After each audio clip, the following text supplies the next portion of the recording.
Unti-unting kinapa ni Yumi ang kanyang gilid upang hanapin ang mainit na katawan na yumayakap sa kanya tuwing gigising siya sa umaga. She loved how Renz hugged and kissed her the moment she woke up. Nakasanayan na niya sa loob ng 7 araw na pananatili niya sa Boracay ang mainit na yakap ng binata na nagbibigay init sa kanyang umaga. Yes, she made love with a stranger for the past 7 days.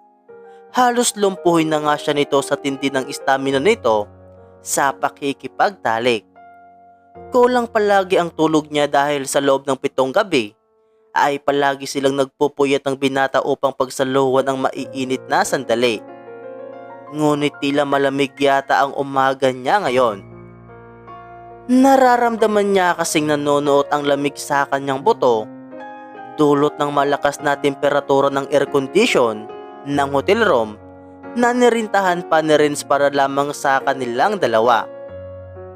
Triple ang karangyaan na makikita sa hotel room na ito kumpara sa hotel room dapat niya rito sa Boracay. Hula nga niya ay isa itong milyonaryo dahil panay ang paggasta nito ng pera habang naroon sila. Nag-inat muna siya habang pupungas-pungas ng kanyang mga mata nang bumangon siya sa kama at naupo saglit upang sumandal sa headboard nito.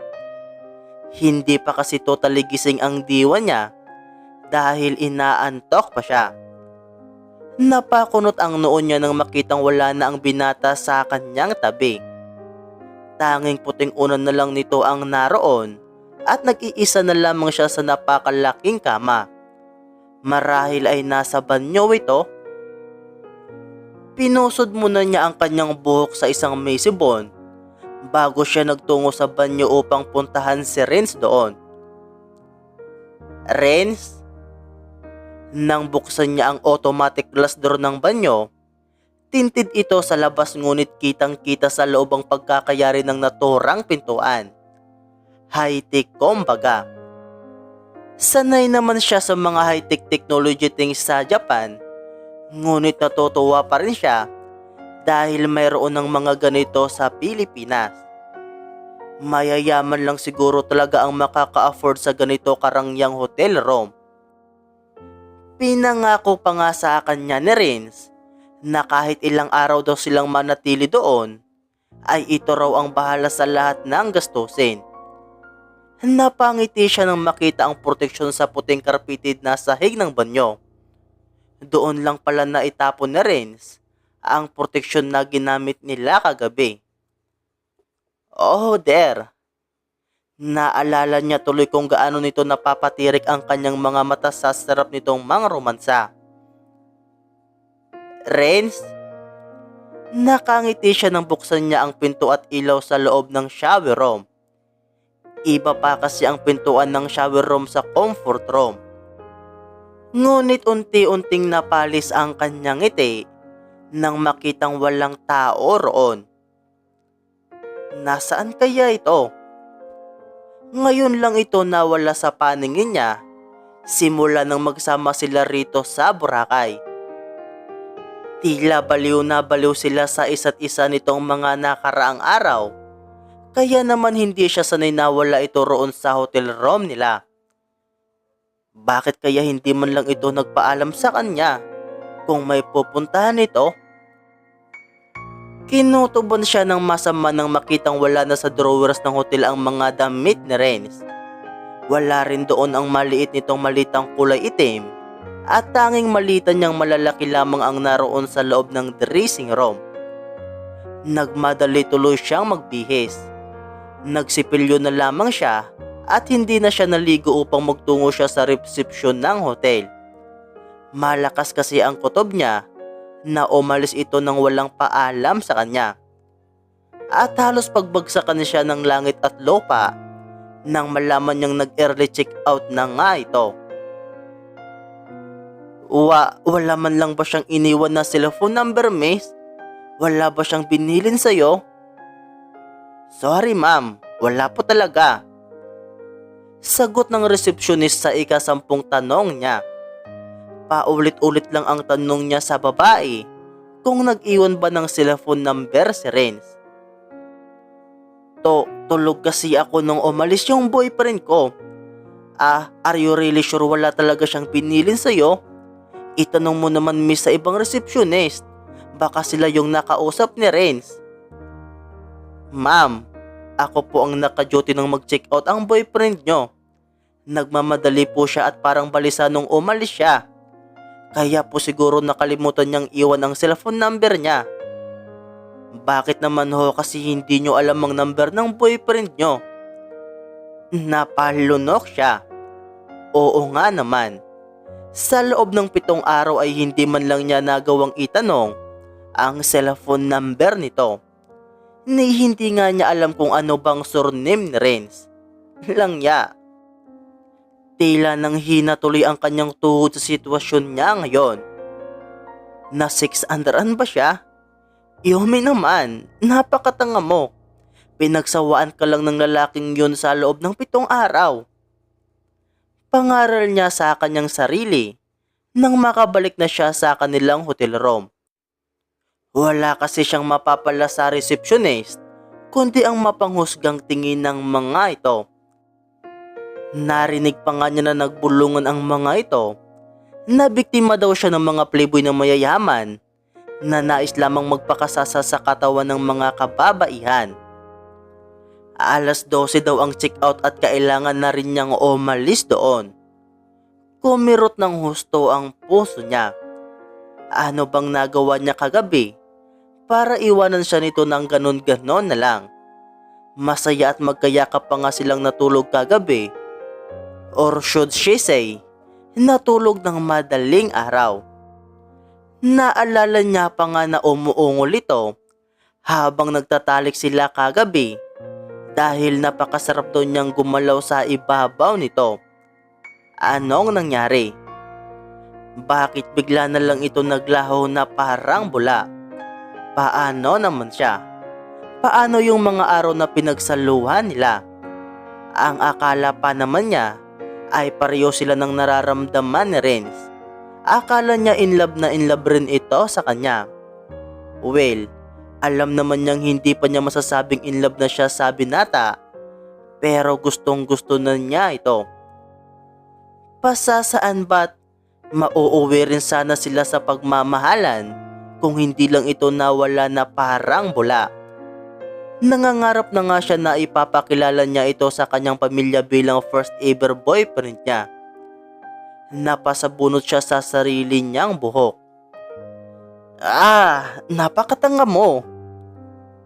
Gigil niyang sabi sa kanyang sarili bago niya hinayaan dumaloy ang masaganang luha mula sa kanyang luha.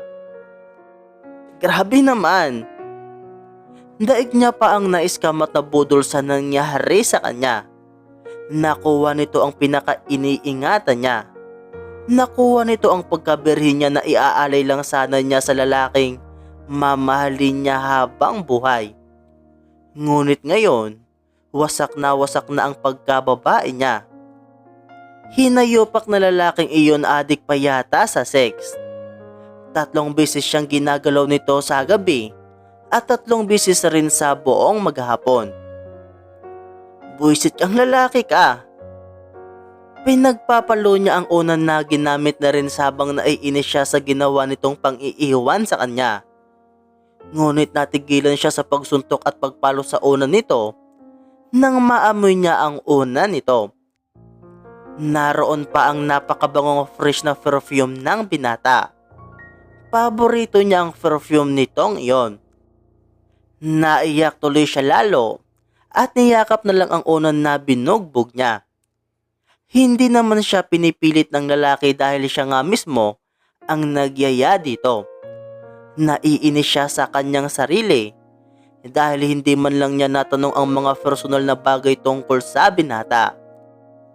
Naging kampante siya na marami pa silang araw na pagsasaluhan na Renz, kaya panay happy at sweet moments lamang ang kanilang ginagawa sa tuwing magkasama sila. Parang magnet kasi ang nguso nito. Palagi niya itong gustong halikan ng paulit-ulit. Nawalan tuloy siya ng chance magtanong kung ano nga bang surname nito pati na rin ang cellphone number nito. Naputol ang pag-iyak niya nang marinig niyang mag-vibrate ang kanyang cellphone sa ibabaw ng bedsheet table ng kama. Pasingot-singot pa siya nang sagutin niya iyon.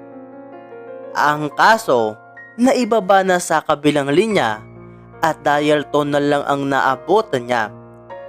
Mama Susan niya ang tumatawag sa kanya. Binundol ng kaba ang puso niya dahil tila pang 30 missed calls na ito ng mama niya. Halos malubat na rin ang kanyang cellphone. Ano kayang problema? Katatapos lang nila mag-usap noong isang araw at maayos naman ng mga ito. Kinamusta siya ng mama niya kung ayos lang daw ba siya sa kanyang bakasyon. Sinabi niyang nag-i-enjoy siya kaya nag-extend pa siya ng ilang araw. Hindi naman ito nag-usisa pa at hinayaan siyang mag-relax sa Boracay. Tinawagan niya agad ang numero ng mama niya habang isinasaksak niya ang charger ng kanyang cellphone. Hello ma. Diyos ko kang bata ka. Ang tagal mong matawagan anak. Lalong dinaga ang puso niya. Dahil sa tono ng pananalita ng kanyang mama Susan ay para bang balisang balisa ito. Ano po bang nangyari ma? Ang ate Fiona mo, tinakbo namin sa ospital kaninang madaling araw. Dinugo kasi siya. Pero huwag ka na mag-alala. Okay na sila ng anak niya. At sa awa ng Diyos, hindi naman napaano ang baby niya.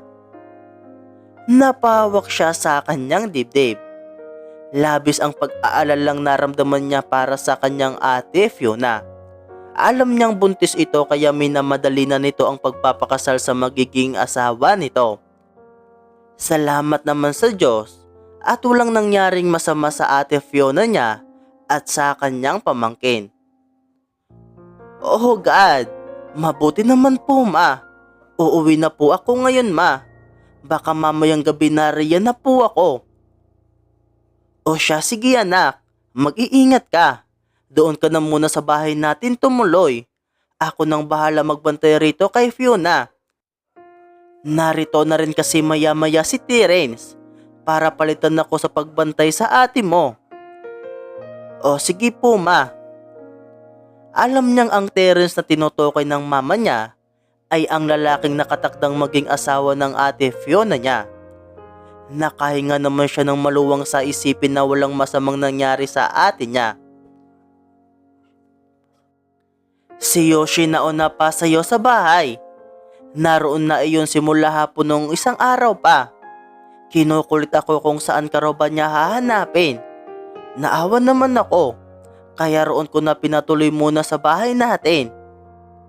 3 araw kasi pabalik-balik kaya naman sinabi kong doon ka na niya sa bahay hintayin.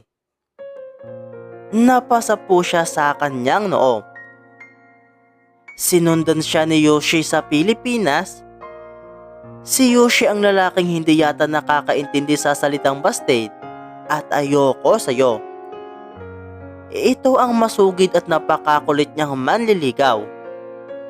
Mabait naman ito at guwapo rin, ngunit hindi niya lang talaga ito gusto at wala siyang nararamdaman na kilig sa tuwing kasama niya ito. This is the worst day of her life. Ang malas niya naman ngayong araw na ito. Malungkot siyang nag-impake ng kanyang mga damit. Nalulungkot pa rin siya dahil tila nagising na siya sa napakagandang panaginip na nangyari sa kanya dito sa Boracay. 7 Days in Heaven siguro ang title ng kanyang love life kung bibigyan niya iyon ng isang malupit na title. Unggoy ka, Renz.